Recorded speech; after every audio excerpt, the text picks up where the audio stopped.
Tepetlisaur Whelp. Tepetlisaur Whelp is a young Tepetlisaurus. It has yellow eyes, big armored-plated forehead, and generally have a geo color scheme. It has 3 yellow-digit claws on all 4 limbs, and it notably have a plantigrade stance, kinda like a human with the whole feet on the ground. It's also kinda cute and chunky, and doesn't have any horns on their forehead, and has a short tail. The young Tepetlisaurus are able to burrow through rock, ground, and solid phlogiston, but their digging skills and battle skills are all developing as well. It is even common to hear about young Tepetlisaurus getting trapped by rocks, but one day they'll grow into a form that may travel freely even through the toughest of soils and rocks. Tepetlisaurus adult. Tepetlisaurus adults now have orange eyes, a very large spikier armored-plated head. They also have spikes along their spine. They also generally have a geo-color scheme, 3 claws at all 4 limbs, but now the foot claws are brown instead of yellow. They also have a plantigrade stance similar to Godzilla, and they now have small tusks. They're still chunky, but now they have a very prominent drill-shaped yellow horn on their forehead, kinda like Drill Mogemon from Digimon. Tepetlisaurus are able to burrow through rocks and solid phlogiston. They practically swims through rocks and is able to dive into and out of rocks, soil, ground, whatever you call it. And their back notably glows yellow when they are burrowing. They'll attack with their horn, jumping, spinning, all kind of acrobatic attacks. When they're underground, they are also able to attack with like a shock, and it also hits ores too. They tend to roar and fluff up their spikes for intimidation, and they are frequently found with the tribe children of echoes, helping the miners mining diamonds and stuff. Koholasaur Whelp. They have cyan eyes, they have an angled eyelid, small fin on their head, and a second fin on their back, and a small spiked eyebrows. And they notably have long hanging ears. They have a general hydro color scheme, and their fingers are fused, and they have big flipper hands. They also have a 3-digit fit. They are generally plantigrade. Most likely, being young, they still spend a lot of their time on land. And notably, they have no teeth, and they are kinda chunky, and they are bipedal. Being semi-aquatic, young Koholasaurus are able to swim through water and liquid phlogiston, also known as lava. Their skin and flippers are still kinda soft. They are at the point where they can swim in it, but they cannot tolerate them for too long like adults. They make cute quacking noise, and when they are threatened, they'll shoot water balls at you. However, one day, they'll grow to a big form that can swim freely through water and lava, and can smack the shit out of you. Koholasaurus adult. As you can see, notably, only their pupils are cyan now, and the rest of their eyes are rather orange. Their eyelids are now fully horizontal, and the small fin on their head are still small, but the fin on their back is notably a lot bigger and much more solid. And along with that, they have 2 additional fins at their hips. Their spiked eyebrows remain small, but their ears grown to a fin-like shape. Instead of just fused fingers, their flipper hands are equipped with 3 claws. On top of that, they appear to have a quadrupedal stance now, and their hind legs are small and becomes digitigrade. Very likely, they are spending a lot more time in water instead of land. Also, they have very prominent chest and arm muscles, and their tail now have a big spike. They have 3 pairs of gills at their abdomen. Now being adult, their skin is thick enough to tolerate hot environments for a long period. But notably, they don't roar. They're kind of mute. But now in battle, they shoot bigger water balls, but they are much more melee in fighting. Now with a lot of charge, claws, and strikes, all with hydro damage. They are mostly found among the tribe people of the springs. Yumkasaur Whelp. Yumkasaur Whelp are young Yumkasaurus. They have green plus-shaped eyes. They have long hanging ears, kinda like the Koholasaur Whelp, and they have a dendro color scheme. Other notable features on them are like a scarf-like fur on their neck. They have only 2 digits on their hands. They have a 3-digit feet with toebeans like cats, and they adopt a digitigrade stance, unlike Tepetlisaurus and unlike young Koholasaurus. Most likely, the stance is for them to run around faster on the fields of Natlan. And they also don't have any teeth and a big flower-like tail. Yumkasaurus Whelp are able to spit something called a flamingronate pectin from their cheek pouch, and these enable them to like wrap around on distant objects or just attach them into the air. Like it allows them to swing through the air like Spider-Man. Being young Yumkasaurus, they have balancing issues, and you can frequently see them training their balance by practicing sitting on their tail. Despite being kids, they don't shy away much from battles, primarily using their feet claws doing dendro damage. And they're notably more cheerful and curious about other creatures. Yumkasaurus adult, they now have a very prominent green plus eyes, a very prominent yellow-orange cheek pouch, and very large feather-like ears. They still have their general dendro color scheme and the scarf-like fur on their neck. But now, being an adult, you can see they actually have 3 digits on their hand. The third one is an opposable one, but very small. And now, their feet have actually 4 digits instead of 3. They still keep their toebeans. They kinda resembles theropods, like T-Rex, raptors, that kind of stuff. Their whole body very likely adapted for them to like run fast, jump high, and doing acrobat. They still have no teeth, but they have fangs, and their tail is very big and fluffy like a squirrel. Being adults, they now spit stronger flamingronate pectin from their cheek pouch. Enables them to use it like a Spider-Man swing, and they can also use the pectin to grab flamingronate fruits, eat it, and fire a fireball. Being matured, they now don't have much balancing issues, and you can still now see them training their balance by practicing sitting on their tail. They are frequently found with the tribe Scions of the Canopy, chilling with their people, watching the scenery, and sometimes you see them swinging around amongst the trees. Glutinous Yumkasaur Mountain King, or Kongamato. This Yumkasaurus is a powerful Yumkasaurus that survived both the ravages of time and countless battles. This Mountain King once joins forces with the great heroes against the Abyss.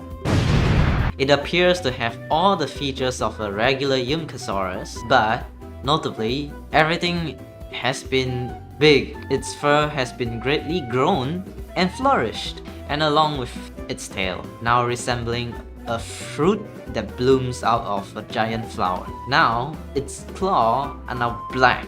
You could say Kongamato is the queso of Yumkasaurus. It also has Asian eyes now. Despite being so big, Kongamato is actually incredibly nimble. It is able to do all of the usual Yumkasaurus attacks, along with giant tail smash, spinning attack, and body slam attacks. Kongamato is now also able to spit a dendro projectile, while its fire flamingronate bomb is notably way more powerful now, and it can eat multiple fruit and fire one big lava-like fireball in one go. Kongamato can be easily found sleeping in a cavern underneath Qucusaur mountain. Don't wake it though, it'll body slam you. Iktomisaurus chick. They have blue eyes, big flappy ears, and a general cryo color scheme. They have a petal scarf-like fur or plumage on their neck. They have only 2 digits on their hand. They have dark blue claw and a 4-digit feet. And their 4-digit feet is digitigrade. 2 of their 4-digit feet is opposable. And instead of having teeth, They have beaks. Young Iktomisaurus has a keen sense of perception. It is said that among the Saurians that now live, Iktomisaurus have the longest lifespan, and they also spend the longest time as juveniles. And they are also the smallest in size. In battles, they tend to make a circle area freeze. Though being young and inexperienced, they'll sometimes fall into a daze. Iktomisaurus also possess the capacity to communicate with the Night Kingdom, or Whelp, though it may take many years before the young Saurians can fully comprehend it. Iktomisaurus adults. They still have blue eyes, their ears are now big, flappy, and kinda like an antenna shape, and they have a blue diamond on their forehead. They still possess their usual cryo color scheme, and their plumage is way more prominent. They still only have 2 digits on their hand, 4-digit feet, and they have a rather lean build. Their appearance is generally like somewhere between an owl and a bat. Iktomisaurus are able to use their plumage for leaping and gliding, and Iktomisaurus are also the only type of Saurian that grasps how to enter a spirit breaker state. In battles, they make a circle area freeze, and they also possess a cold sonic attack. They are also able to make their own wind currents float. They generally sound like birds, and they possess the capacity to communicate with the Night Kingdom, or Whelp. They are commonly found among the tribe masters of the Night Wind, and some of them have been found meditating often. Some also say that the first Iktomisaur emerged from the Night Kingdom and was not a true Saurian. Qucusaurus chick. Qucusaurus chicks have green eyes, their head have petal-like caps, and they have small wings, a pyro color scheme, and only 2 digits on their wing. And they have a 3-digit feet with toebean and bird-like, and they have a digitigrade stance. Their feet possess dark red claws, and they are bipedal. They have a very agile, lean build. They kinda look like chicken with long legs, and notably their necks and wings are yet to be fully developed. But although they can't fly, they are able to use fireball and kicks as defense. There are stories of older Qucusaurus pushing younglings off cliffs to encourage them to fly, though I might imagine there's a lot dying. Anyway, as long as the Qucusaurus keep practicing, there's no doubt that one day these cute little Qucusaurus will eventually grow strong and resilient and soar into the sky. Qucusaurus adults. Qucusaurus adults still have their green eyes, but noticeably they lost the cap on their head. Instead, they now have a ahoge. They have large wings with a pyro color scheme, dark red claws, still 3-digit feet, and their 3rd claw become rather vestigial. They still keep their toebeans. They kinda look like flamingos sometimes. And yes, they have a very sharp beak. They can fly, they can dash, they can charge at you, and other than that, they are now able to use bigger fireball and bigger kicks as defense. They're kinda like flying ostrich. It is said that the ancestor of the Qucusaurus were the closest form to the mighty winged dragon. They are generally seen with the tribe Flower Feather clan. Gold Flame Qucusaurus Titan, or Holawaka Nombo. This gigantic Qucusaur has red-yellow pyro eyes with the slit pupil and a very prominent nose fin. They have a notably shorter neck compared to regular Qucusaurus, but way larger wings and body. They still possess their pyro color scheme. Instead of dark red claws, they now have dark cyan claw. They have 3 digits in all 4 limbs, but there's only 1 prominent claw now. The other 2 are rather vestigial. They're still digitigrade, but their body is rather hunt. Instead of just looking like a flying ostrich, they look like a dragon/bird. And they do look a lot like the Toruk or Leonopteryx rex from Avatar. The Qucusaurus tyrant can do everything a Qucusaurus does, but bigger, stronger. Other than that, It can also transform into an ethereal golden flame form, shooting fire spike missiles everywhere. Legend says that when the giant Qucusaurus was young, he once followed the heroes who saved Natlan in their adventure. It is said that one of those heroes agreed to make the pilgrimage with him together to the volcano to save his mind. They tried to do a Lord of the Rings, but sadly, this story does not have a happy ending like Frodo. Tatankasaurus Whelp. They have purple eyes, they have very big face with very big head plates and with tiny horn. And they don't have any teeth, instead they have beaks. They have a white and electro color scheme and they have brown claws. They have 3 digits on all 4 limbs and their digits are rather close to hooves, kinda like elephants. They have a digitigrade stance and they are quadrupedal. And they also have chunky build, like Ceratopsian's dinosaurs. They can dash, they can charge, they can headbutt for defense. But being a young Tatankasaurus that has not fully mastered the control of its powerful frame, its movements are rather clumsy. Give the time to grow, they'll one day be able to roam freely across the fertile plains of Natlan.